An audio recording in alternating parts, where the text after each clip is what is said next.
नमस्ते, welcome to heat happy energy amor tarot.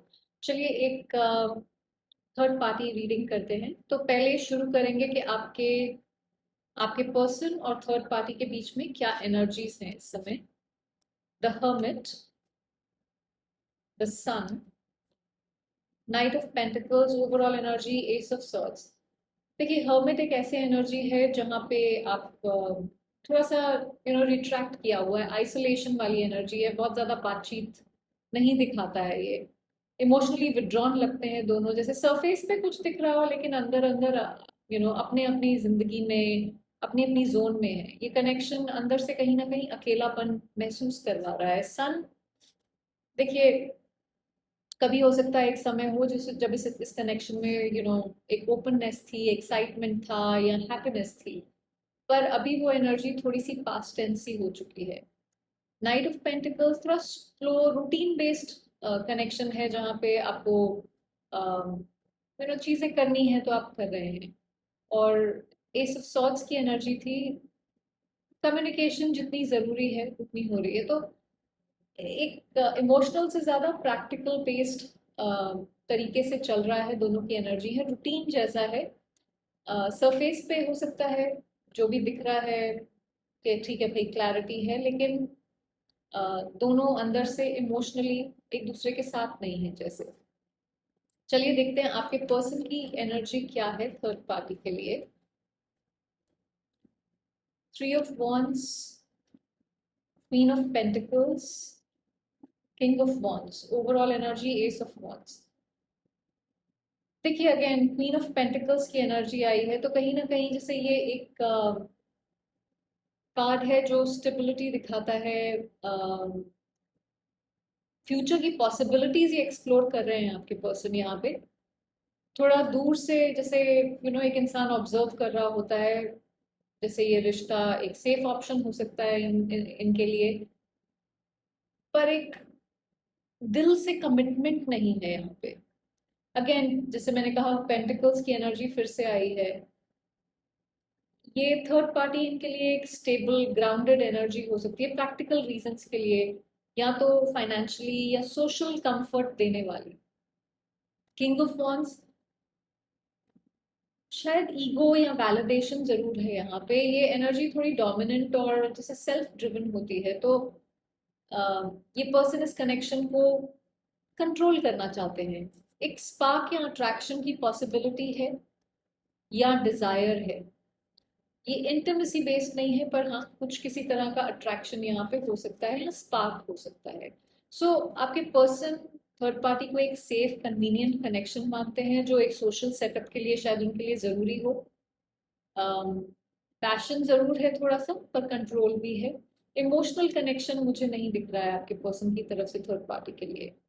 So long term जैसे emotional connection नहीं दिख रहा। अगर आपको ये रीडिंग रिलेटेबल लगती है तो सब्सक्राइब जरूर करेगा। अब देखते हैं कि थर्ड पार्टी की क्या एनर्जीज हैं आपके पर्सन के लिए। Magician, ten of swords, night of cups, overall energy five of cups. देखिए, कुछ रोना धोना तो चल रहा है ऐसा लगता है मुझे। कोई किसी तरह का हो सकता है, बिट्रेल हुआ हो, धोखा हुआ हो, या किसी तरह का पेन हुआ है यहाँ पे, कॉज कहीं ना कहीं से किसी तरह से। जैसे ये इंसान ना अपने शब्दों को, इमोशंस को बहुत केयरफुली यूज करते हैं, हो सकता है। ये जैसे हो सकता है आपके इंसान को, जो भी आपके पर्सन है, उनको इन्फ्लुएंस करने की कोशिश कर रहे हैं, कभी प्यार से, कभी गिल्ट से, कभी, मतलब यहाँ पे मुझे ऐसा नहीं लग रहा है कि अम, जबरदस्ती कुछ करने की कोशिश हो रही हो कि ये करना पड़ेगा, नहीं। ये बहुत ही मैनिपुलेटिव एनर्जी है, जहाँ पे ये प्यार से या गिल्ट ट्रिप करके दूसरे इंसान को जो कराना चाहते हैं वो करा रहे हैं। लेकिन दिल के अंदर ये रिश्ता ऑलरेडी कहीं ना कहीं कुछ पेनफुल मार्क्स रखता है। टेन ऑफ सॉर्ड्स है, जहाँ पे ये पर्सन हर्ट है, बिट्रेड फील कर रहा है, या इमोशनली एग्जॉस्टेड है। फिर भी ये फिर से कोई प्यार का ऑफर लेके आना चाह रहे हैं या दिखा रहे हैं। एक सॉफ्ट एनर्जी है नाइट ऑफ कप्स की, अटेंशन मांग रहे हैं, जैसे एक लास्ट चांस की उम्मीद अभी भी बाकी हो। पास्ट की जो भी डिसअपॉइंटमेंट्स है उनको भूला नहीं है इस इंसान ने अभी तक, उसमें अभी भी अटके हुए, तो रिग्रेट है, सैडनेस है, लेकिन वो प्रेजेंट को फुल्ली एक्सेप्ट नहीं कर पा रहे। जैसे देखिए, थर्ड पार्टी अभी भी इमोशनली इन्वेस्टेड है, लेकिन अंदर से हर्ट है, इनसिक्योर हो सकती है, रिग्रेट से भरी हुई एनर्जी है यहाँ पे।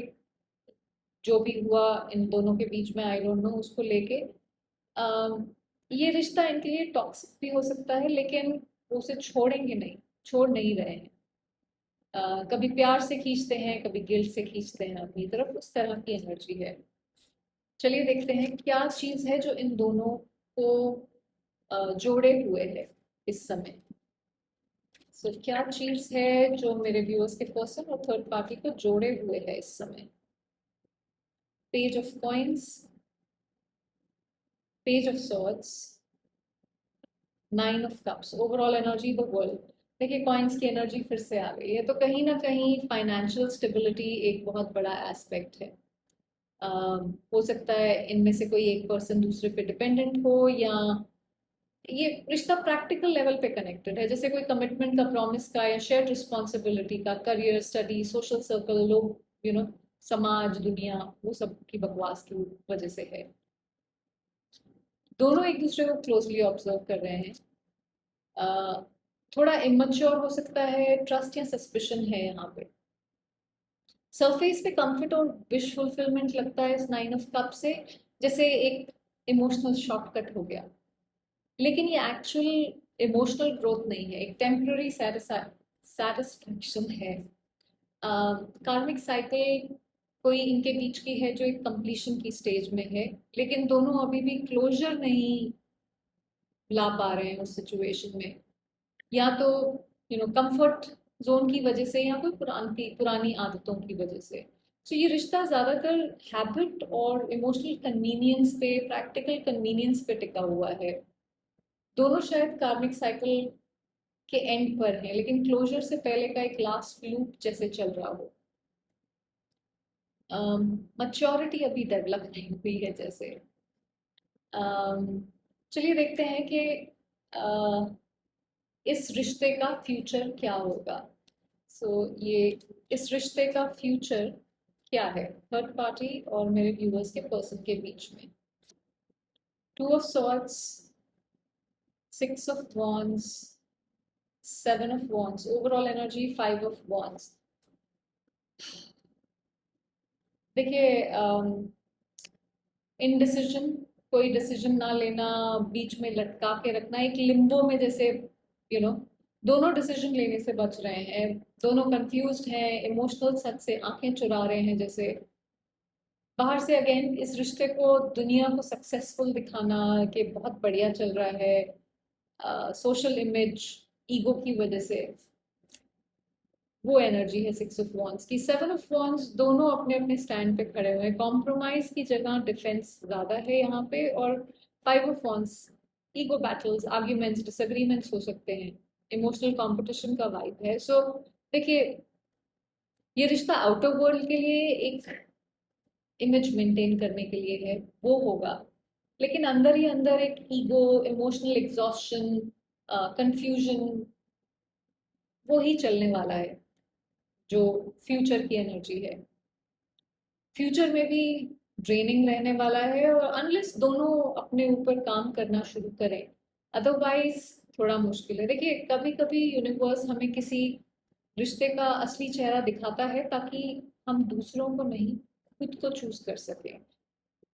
आप किसी कंपैरिजन का पार्ट नहीं है, आप खुद एक पूरी कहानी है, और उसको अंडरस्टैंड करना जरूरी है। जब हम उसको अंडरस्टैंड नहीं करते, तभी हम इस लूप में फंस जाते हैं, जब हम अपने आप को किसी और से कंपेयर करना शुरू करते हैं। तो आपको कंपेयर करने की यहाँ पे किसी से जरूरत नहीं है, आप में और इसमें कोई कंपैरिजन नहीं।